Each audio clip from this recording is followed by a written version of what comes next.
మీ మోకాల నొప్పులకు ఎటువంటి సర్జరీ లేకుండా ఎపియాన్ పెయిన్ క్లినిక్ అందిస్తున్న అత్యాధునిక చికిత్స. కార్పొరేట్ హాస్పిటల్స్లో ఉన్న డాక్టర్స్ని నమ్మాలా, లేకపోతే నార్మల్గా బయట క్లినిక్స్ పెట్టుకొని వాళ్ళ ఓన్ హాస్పిటల్స్ వాళ్ళ ఓన్ ప్రాక్టీస్ చేస్తున్న వాళ్ళని నమ్మాలా అనేది చాలా $1 బిలియన్ క్వశ్చన్. ఎందుకంటే కార్పొరేట్ హాస్పిటల్స్లో ఉన్న డాక్టర్స్కి టార్గెట్స్ ఉంటాయి అని విన్నాం. నేను క్వశ్చన్ ఆన్సర్ చేయను, కానీ మీకు మొత్తం క్లియర్గా చెప్తాను. That is self explanatory. Corporate hospitals doctors ఉంటారు, వాళ్ళకి నంబర్స్ ఉంటాయి, ఇన్ని నంబర్స్ అని చూపించాలి, ఇన్ని నంబర్స్ చేస్తేనే వాళ్ళకి సెట్ అయిన శాలరీ వాళ్ళకి ఇస్తారు. సర్వైవల్ చేయకపోతే ఏమవుతుంది, ఈరోజు తీసేస్తామని కాదు, ఒక 6 నెలలకి చెప్తారు, సార్ ఇది అవ్వట్లేదు కొంచెం మీరు చూడండి, మనకి పెంచుకునే ఛాన్స్ ఇస్తారు. బిజినెస్ పెంచుకోవాలి. బిజినెస్ అంటే పేషెంట్స్ కావాలి. పేషెంట్స్ ఎవరు? కస్టమర్స్, అంతే. వాళ్ళని తీసుకురావాలి. ఎట్లా తీసుకురావాలి? That is a different ball game. So ultimately targets ఉంటాయా? ఎస్. టార్గెట్స్ రీచ్ కాకపోతే ప్రాబ్లమ్స్ వస్తాయా? Yes.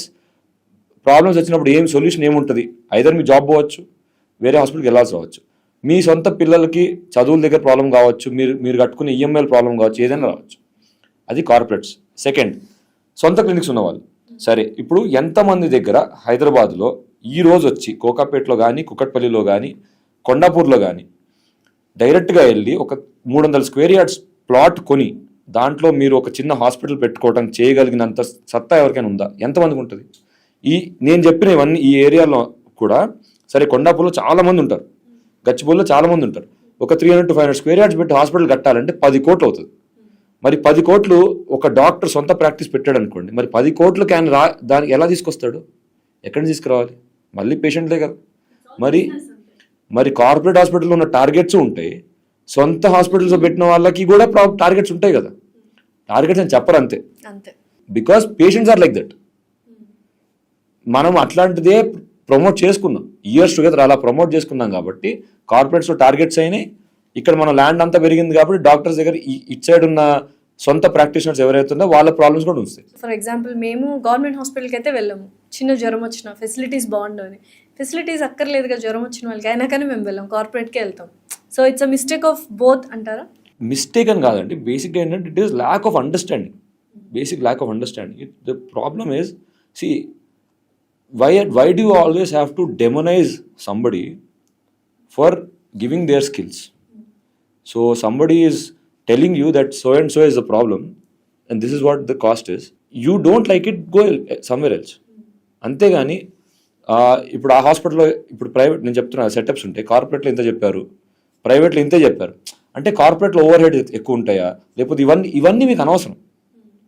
Don't think about all that. మీకు ఏంటి ప్రాబ్లం? మీకు ఈరోజు మోకాల నొప్పి ఉందా, భుజం నొప్పి ఉందా, ఈ నొప్పులకి ఏం ట్రీట్మెంట్ చేయాలి? మీకు డాక్టర్ నచ్చాడా? ఫస్ట్ 10 minutesలో మీకు ఆ డాక్టర్ని ట్రస్ట్ చేయగలిగారా లేదా? మాట్లాడేటప్పుడు పొలైట్గా మాట్లాడారా లేదా? మిమ్మల్ని మీరు కంట్లో చూసి మాట్లాడుతున్నాడా లేదా? మీ పక్కన ఉన్న వాళ్ళ క్వశ్చన్స్ ఆన్సర్ చేస్తున్నాడా లేదా? మీకు ఉన్న ఇబ్బందికి ఇమోషనల్లీ, ఫిజికల్లీ మీకు హెల్ప్ చేస్తాడా లేదా అని మీకు అర్థమవుతుందా లేదా? ఇదే ప్రాబ్లం. ఎంత ఛార్జ్ చేస్తాడు, ఎందుకు చేస్తాడు, ఎందుకు అనే క్వశ్చన్కి అసలు ఆన్సర్ అవసరం లేదు. So that is not your problem. The problem is నీకు డాక్టర్ నచ్చాడా లేదా. సో కమర్షియల్ డాక్టర్స్ అనేది ఎక్కువ వినిపిస్తుంది. ఇప్పుడు ఒక కమర్షియల్ యాక్టర్ అనొచ్చు, కమర్షియల్ మూవీ అంటారు, కానీ ఇప్పుడు కమర్షియల్ డాక్టర్స్ అనేవి కూడా బాగా వినిపిస్తుంది. What is this actually? ఇప్పుడు 5 years నుంచి అంటున్నారు, 10 years నుంచి అంటున్నారు.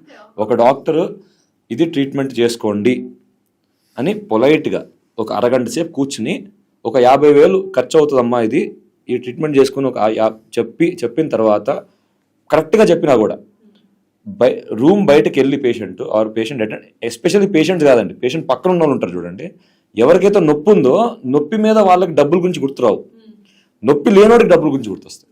ఆ నొప్పి లేనివాడ ఈ డాక్టర్ ఏంటి ఎప్పుడు డబ్బుల గురించి మాట్లాడతాడు, ఇంత కాస్ట్ అవుతుంది అంటాడు ఏంటి, అసలు కాస్ట్ గురించి ఏం మాట్లాడేది? చెప్పాలి కదా, అది మా బాధ్యత. ఇప్పుడు నేను సరే మిమ్మల్ని తీసుకొచ్చాను, మీకు ఏదో ఇబ్బంది ఉంది, not you but anybody else ఇబ్బంది ఉంది, మనం ఆపరేషన్ చేసిన తర్వాత 4 లక్షలు ఎందుకు వేయటం? చెప్పడం నా బాధ్యత, చెప్తాము. చెప్పినందుకు కూడా కమర్షియల్ అంటారు. సరే, ఈ హాస్పిటల్కి వెళ్ళాము, ఆ హాస్పిటల్లో 1,00,000 చేస్తా అన్నారండి, మీరేంటి 2 లక్షలు అడుగుతారండి, అక్కడే చేయించుకోండి. ఇక్కడికి వచ్చి నా ప్రైస్ అడిగిన తర్వాత నన్ను కమర్షియల్ అంటే అనాల్సిన అవసరం ఏముంది? See, again that is where your worth is. నువ్వు ఎంత ట్రైనింగ్ అయ్యావు? నేను ఇప్పుడు 20 సంవత్సరాలు, 20 years in medical field, 11 years as orthopaedic surgeon. ఎన్నో చూసుంటాం, ఎంతో ఎక్స్పీరియన్స్ ఉంటుంది, దాన్ని బట్టి మా వర్త్ ఉంటుంది. డెఫినెట్లీ ఎవరిదైనా అంతే, అంతే ఎక్స్‌పీరియన్స్ బట్టి వి హావ్ వర్త్ ఉంటుంది. సో ఇప్పుడు ఒక పేషెంట్ వచ్చి డాక్టర్స్ ఆర్ వెరీ కమర్షియల్ అని నా దగ్గర కూడా అంటారు.